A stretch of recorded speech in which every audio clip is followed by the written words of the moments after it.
Brought to you by TechnoSpark 20 series smartphones. Surat Lok Sabha મત વિસ્તારના India ગઠબંધનના કોંગ્રેસના ઉમેદવાર નિલેશ કુંભાણીએ 18 એપ્રિલે જિલ્લા મેજિસ્ટ્રેટની કચેરી ખાતે ઉમેદવારી નોંધાવી હતી. શનિવારે સુરત જિલ્લા અધિકારી સૌરભ પારધીએ નિલેશ કુંભાણીને તેમના 3 સમર્થકોએ ઉમેદવારી ફોર્મ પર સહી ન કરવા માટે આપેલા સોગંદનામા અંગે માહિતી આપતા તેમને નોટિસ આપી હતી. કોંગ્રેસના ઉમેદવાર નિલેશ કુંભાણીના વકીલ ઝમીર શેખ અને બાબુભાઈ માકુડિયાએ લેખિત ગુનો કરી અને તેના સમર્થકોએ અપહરણની માહિતી નિલેશ કુંભાણી અને તેમના વકીલ દ્વારા સુરતના ઉમરા પોલીસ સ્ટેશનને લેખિતમાં ફરિયાદ આપવામાં આવી હતી. 24 કલાક સુધી ચાલેલા આ ડ્રામા બાદ કોંગ્રેસના ઉમેદવાર નિલેશ કુંભાણીના પત્રના ટેકેદાર તરીકે સહી કરનાર રમેશ પોલારા, જગદીશ સાવલિયા અને ધ્રુવિન ગામેલિયા સુરત કલેક્ટર કચેરી ખાતે હાજર ન થતા. એટલું જ નહીં, નિલેશ કુંભાણીના ડમી ઉમેદવાર સુરેશભાઈએ સોગંદનામું દાખલ પણ કર્યું હતું અને ઉમેદવારી પત્રમાં તેમની સહીઓ નથી. આ ફરિયાદ બાદ બંને ઉમેદવારોના નામાંકન રદ કરી દેવામાં આવ્યા છે. સુરત લોકસભા બેઠક પરથી ઇન્ડિયા એલાયન્સ કોંગ્રેસ ઉમેદવાર નિલેશ કુંભાણીના ઉમેદવારી પત્ર રદ થયા બાદ તેમના વકીલ ઝમીર શેખે કહ્યું હતું કે આ લોકશાહીનું ગળું દબાવવા જેવી ઘટના છે. आओ सांभळिए शू कह્યું તેમણે. हमारी बेसिक आर्ग्यूमेंट ये थी कि जो 4 ठेकेदारों को सपोर्टर्स को कलेक्टर साहब के समक्ष पेश करके वीडियो रिकॉर्डिंग करवाई गई थी और ये उन्होंने कहा था कि सिग्नेचर हमारा नहीं है. उसके बारे में हमने ये बहुत स्पेसिफिक हमारा आर्ग्यूमेंट था कि क्या वो भय में आकर के बोल रहे हैं या अपनी मर्जी से बोल रहे हैं, ये अभी वेरीफाई नहीं हो सकता. दूसरा कि चारों 4 जो सपोर्टर हैं वो एक ही नोटरी के यहाँ जाके नोटराइज करवाते हैं, एक ही टाइपिस्ट के वहाँ जाके टाइप करवाते हैं, एक ही स्टैम्प वेंडर के वहाँ जाके स्टैम्प लेते हैं. ये कोई संजोग नहीं हो सकता. ये एक कॉन्स्पिरेसी का पार्ट है, ये साफ दिख रहा है. अब क्या रास्ता बचा है आपके? मेरे तरफ से अभी कुछ नहीं कहा जा सकता. ये कांग्रेस हाईकमांड डिसाइड करेगा और उम्मीदवार डिसाइड करेगा. शाम तक मुझे लगता है कि हाईकमांड कुछ न कुछ डिसीजन ले लेगा. कोर्ट में जो चुनाव आयुक्त हैं उन्होंने इस पूरी दलील को क्या माना और क्यों रिजेक्ट किया? देखिए, रिटर्न ऑर्डर है, मैं पढ़ूँ उसके पहले आपने मुझे घेर लिया है. मैंने पढ़ा नहीं है ऑर्डर, मैंने आपको PDF जरूर भेज दिया है. लेकिन ये बात है कि अगर हमारी बात मानी होती तो नॉमिनेशन पेपर जनरली लोकसभा में किसी का रिजेक्ट नहीं होता, किसी का नहीं होता. प्रिजम्पशन जो होता है कैंडिडेट के फेवर में होता है. ये पेपर बुक बोलती है इलेक्शन कमीशन ऑफ इंडिया की. इस तरीके से रिजेक्ट नहीं होते.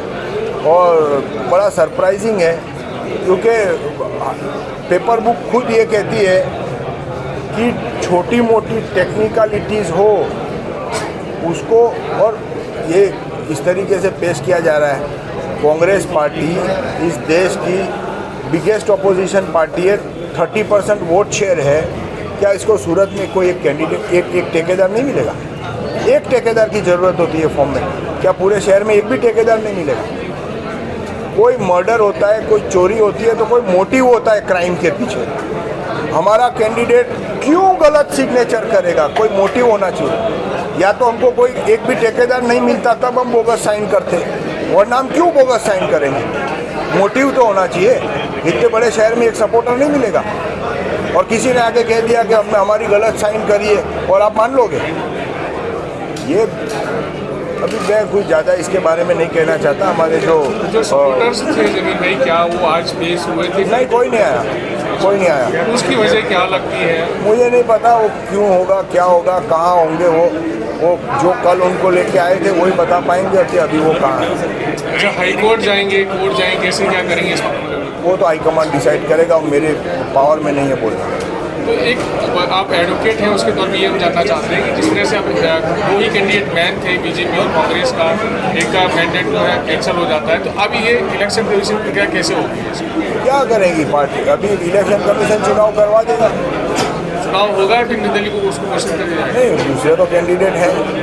नौटंकी तो फिर भी होगी क्योंकि पिछले 10 इलेक्शन देख लो आप, या कांग्रेस होती थी या बीजेपी होती थी. पिछले 25 साल से बीजेपी है, लेकिन सामने तो कांग्रेस होती थी. कोई निर्दलीय तो नहीं लड़ सकता बीजेपी के सामने. सब पब्लिक इतना सपोर्ट भी नहीं करेगी, चाहेगी भी नहीं। નવસારી લોકસભા મત વિસ્તારના કોંગ્રેસના ઉમેદવાર નૈશદ દેસાઈએ સુરત લોકસભા બેઠકના ઉમેદવાર નિલેશ કુંભાણીના ઉમેદવારી પત્રો રદ થવા અંગે દુઃખ વ્યક્ત કર્યું હતું અને શું કહ્યું હતું સાંભળો।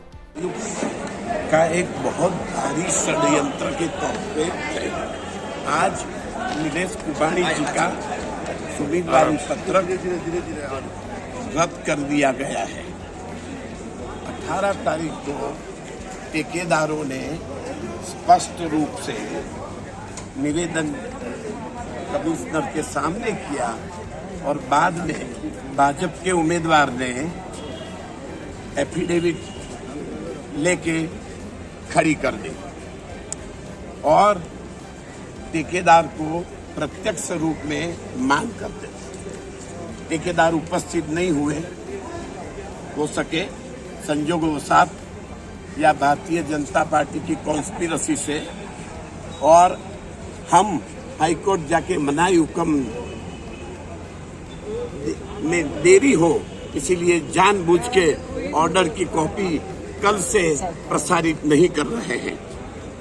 तो हमें तो हे राम ये चुनावी फारस है, हे राम ये चुनावी फारस है, ये इलेक्शन कमिश्नर TN सेशन की एक कॉन्स्पिरेसी है और Bharatiya Janata party political power की एक कॉन्स्पिरेसी है। कांग्रेस के कार्यकर्ता कहते हैं कि कांग्रेस के उम्मीदवार बिक चुके हैं। आप कांग्रेस के कार्यकर्ता का वो सवाल करिए, उनको पूछिए आप क्या मानते हैं? पार्टी का ये सत्तावार सर ये जानना है, नीलेश कुंभाणी उम्मीदवार अभी हाईकोर्ट जा रहे हैं। આ મુદ્દે ગુજરાત પ્રદેશ કોંગ્રેસ કમિટી લીગલ સેલ વકીલ બાબુભાઈએ પણ ઉમેદવારી પત્ર પર પોતાની પ્રતિક્રિયા આપી છે। શું કહ્યું હતું તેમણે જાણો। कांग्रेस के जो दोनों नामांकन पत्र थे, उसके जो मेन उम्मीदवार था और डमी, दोनों का नामांकन पत्र खारिज कर दिया गया है। हमारी जो दलीलें थी, हमारा जो रिप्रेजेंटेशन किया था, उसमें ऑर्डर में लिखा गया है, लेकिन हमारा वो रिप्रेजेंटेशन सही नहीं है। और किस वजह से सही नहीं है इसका कोई जिक्र ऑर्डर्स में किया नहीं गया। इसका मतलब है कि ऑर्डर्स बहुत सस्टेनेबल, ये ऑर्डर्स को हम त्वरित कोर्ट में चैलेंज करेंगे। किन किन लोगों के खिलाफ तो इलेक्शन कमीशन और द कैंडिडेट। क्या इस पूरे मामले में, क्योंकि आप वकील भी हैं, क्या इस पूरे मामले में लगा आपको कि जिस तरह से फॉर्म रिजेक्ट हुआ है? ये हमारा जो कल से कहना है कि जिस वजह से घटना घट रही थी और हमारे जो 4 जो प्रपोजर्स है वो नाट्यात्मक ढंग से आए चले गए, फिर मिल नहीं रहे। पुलिस को कलेक्टर से ने सूचित किया था कि इन 4 लोगों को ढूंढ के उसके सामने ले आए। वो हमारे सामने बोला था, लेकिन फिर वो भी ये बात में आगे नहीं बढ़े। पुलिस ने किसी भी कार्रवाई नहीं की 4 लोगों को ढूंढने के लिए। जो मेरा सगा बहनोई है वो भी मुझे नहीं मिल रहा है। इसका मतलब है कि कोई बहुत बड़ी साजिश है। भारतीय जनता पार्टी इस सीट पे हारने की देख रही थी, तक हो रही थी। जो उसका जो दावा था कि हम 26 से 26 सीटें 5 लाख मत से ज़्यादा जीतेंगे, वो शायद उसका ये दावा गलत होने जा रहा था। इसी वजह से उसने इलेक्शन टाल दिया है और पूरा प्रशासन को मिसयूज करके ये किया है। ये लोकशाही के लिए बहुत गंभीर खतरे की निशानी है। अब आपके पास रास्ता क्या बचा है? की जाए, ऑन कैमरा इन्होंने कबूल किया है कि हमारी सिग्नेचर नहीं। ऑन कैमरा झूठ बोला जा सकता है, सबसे ज़्यादा झूठ कोर्टों में बोला जाता, ऑन ओथ बोला जाता। इसका मतलब ये नहीं होता कि वो जो बोल रहा है वो सही है। एफिडेविट करके वो जो बोल रहा है तो उसको हमें क्रॉस एग्जामिनेशन का चांस देना चाहिए। उसकी सिग्नेचर है कि नहीं, वो बता रहा है कि मेरी सिग्नेचर नहीं है, तो सिग्नेचर तो है, दोनों जगह सिग्नेचर है। एफिडेविट में भी सिग्नेचर है और नॉमिनेशन में है।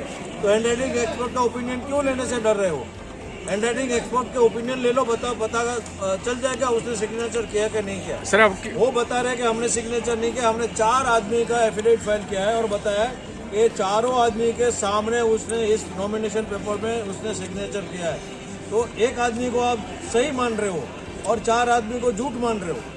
इसका मतलब है कि पूरा प्रोसीडिंग हुआ है, प्रेजुडिशली हुआ है, पहले से इसका नतीजा तय करके बैठे हुए थे और भारतीय जनता पार्टी को ये सीट पर इलेक्शन नहीं लड़ना है, डर लग रहा है, इसी वजह से हुआ है। आपके पास रास्ता क्या बचा है? कानूनी रास्ता की बात कानूनी करें। रास्ता हमारे पास हाईकोर्ट जाना और सुप्रीम कोर्ट जाना है। कब जाएंगे? क्योंकि विड्रॉल का समय भी जा रहा कब जाना है वो डिसीजन तो दिल्ली से लिया जाएगा। मेरा चले तो मैं अभी चला जाऊंगा। है। क्या लगता है, क्या न्याय मिल पाएगा इस तरह से? क्योंकि समय बहुत कम है आपके पास। ये जो कोर्ट करे हुए के कमेंट करना सही नहीं है। अच्छा, कोर्ट में करेंगे, कोर्ट को जो सही लगेगा वो करेंगे। तो जो डमी कैंडिडेट था उनका भी अरेस्ट कर दिया गया? उनका भी रिचेक हो गया। अच्छा। સુરત લોકસભા બેઠકના ભાજપના ઉમેદવાર મુકેશ દલાલના ચૂંટણી એજન્ટ દિનેશ જોધાણી જણાવ્યું હતું કે કોઈ પણ ઉમેદવારના નામાંકન પર સવાલ કરવાનો અને ઉઠાવવાનો અધિકાર બધાને છે. સાંભળો આગળ તેઓ શું બોલ્યા હતા. फॉर्म नंबर 7, 8, 9 और 14 का हियरिंग था। उसमें जो कांग्रेस के कैंडिडेट थे नीलेश कुंभानी और जो डमी उम्मीदवार थे कैंडिडेट सुरेश भाई, उसका दोनों का फॉर्म आज रद्द हुआ है। इसकी जानकारी ले मैंने आपको दी। किस तरह से रद्द हुआ है? किस तरह से रद्द हुआ? आपने क्या शिकायत की थी दिनेश भाई? आपने मैं आपको बात बताऊंगा। दिनेश भाई, रद्द हुआ है। आपने क्या शिकायत की थी चुनाव आयोग को? जो हमने शिकायत की थी कि इसके फॉर्म में हमको कुछ गलत दिखा दे रहा है, साइन है और दूसरा भी है। हमने 2-3 प्रकार का उसमें टेक्निकल प्रॉब्लम हुआ किया था, तो उसके हिसाब से 4 जो उसके ठेकेदार थे वो आए थे और उसने एफिडेविट करके बोला था कि इसमें हमारा साइन नहीं था, इसलिए हियरिंग हुआ, उसमें दोनों का फॉर्म रद्द हुआ। भाजपा के लिए कितनी आसान ये रास्ता हो गया है? भाजपा के लिए कितना आसान है? वो बाद में इलेक्शन है, बाद में पता चलेगा। હાલ તો સુરત બેઠક પરથી કોંગ્રેસના ઉમેદવાર નિલેશ કુંભાણીનું જે ઉમેદવારી પત્ર છે તે રદ કરી દેવામાં આવ્યું છે. આગામી સમયની અંદર કોંગ્રેસ શું લીગલ એક્શન લે છે તે જોવાનું રહ્યું. સુરતથી સંજયસિંહ રાઠોડનો અહેવાલ, ગુજરાત તક.